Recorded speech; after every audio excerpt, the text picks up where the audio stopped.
Hello Commanders, welcome to the command table. My name is Matt, and we have some updates for you on the Wicker Colossus with two different improvements that we've done since yesterday's video that have massively increased the damage. And I say massively, it is a marginal increase, but when you're close to not getting the heart and you may miss a key from time to time depending on spear strikes, then these kind of details can make a massive difference. So if you like what you see here, please do like, subscribe, and if you want notifications when I drop new videos, hit that notification bell. Also, if you have any questions or comments, please feel free to leave those below. So let's show you the changes that I've made since yesterday. So we'll just start on SR9. They're all the same. So you'll notice that what I've done here is I've added these frost knights down at the bottom. Now this is something that I saw on Discord the last time around when we had Wicker, but this is another testament as to why I should not be rushing to make my videos at 5 in the morning. Because yesterday I totally forgot about the Frost Knight trick. Now you'll notice that the Frost Knights have split between the main boss, because you only need one or two of them, maybe even just one, to keep the freeze debuff on that main totem. And all of these units around that totem are now getting, I think it's like a 50% damage bonus from freeze. I'll have to check with some of my buddies to see what the actual percentage is of increase. But you'll notice that I got a new best there. Then we did the same trick on all the other profiles, Frost Knights, where they split between the main totem and the minions. That way you at least get some minions down here that get the freeze debuff, so some of those units are also getting it as well. Because you don't need the full unit group on the main boss, you might as well split them and get some coverage there. I've seen people using 2 sets of Frost Knights, but I just don't know if it's really that crucial. I mean, I guess if you get a spear strike on something up here that's frozen, then that's great. But so far I've just been using the one group of Frost Knights, and it's been working very well, and I'm getting new bests for my score every single time. See, again, new best right there.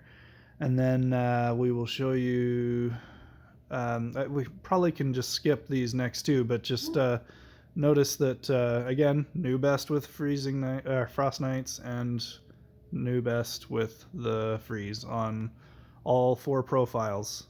Just implementing the Frost Knights, I got a new best. So let's start on this end. We changed what we had going on. We did a Wraith adjustment to where now I've put all of the Wraiths in a line to where they'll only go to the main totem and to the other frozen ones down below. And I've been getting new bests again, above and beyond what I had gotten with the change of those Frost Knights, to where I'm just outdoing all of my previous scores. So you'll notice towards the end of this one here, new best again. And that was after the previous new best. So 2 new bests in a row with that particular build.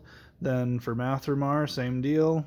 Wraith alignment, we'll just skip ahead to where you can see 10, 9, 8, 7, 6, 5, 4, 3, there we go. And new best again.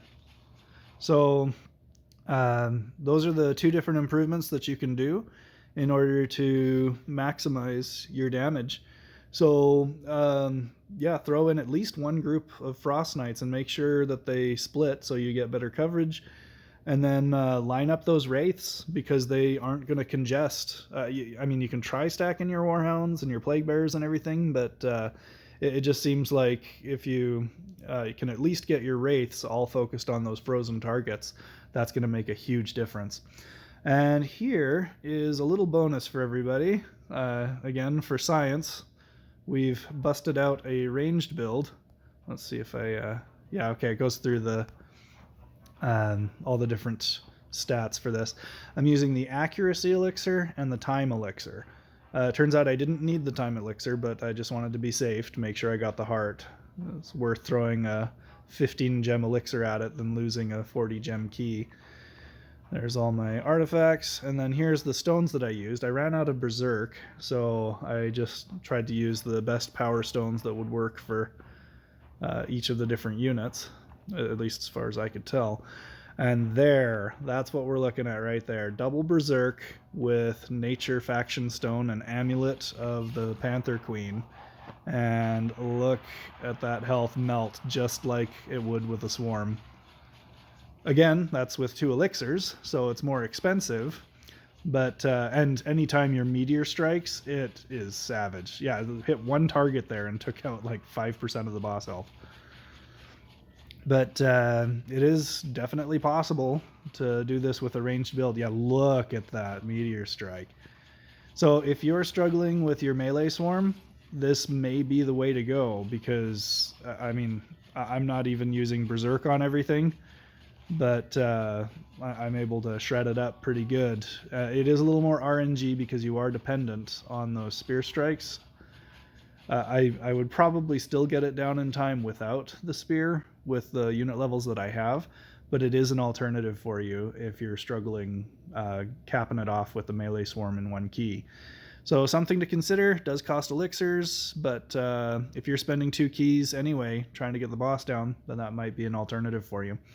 Anyway, hopefully those help, everybody. Thank you for watching. Again, please do support the channel. Do like and subscribe.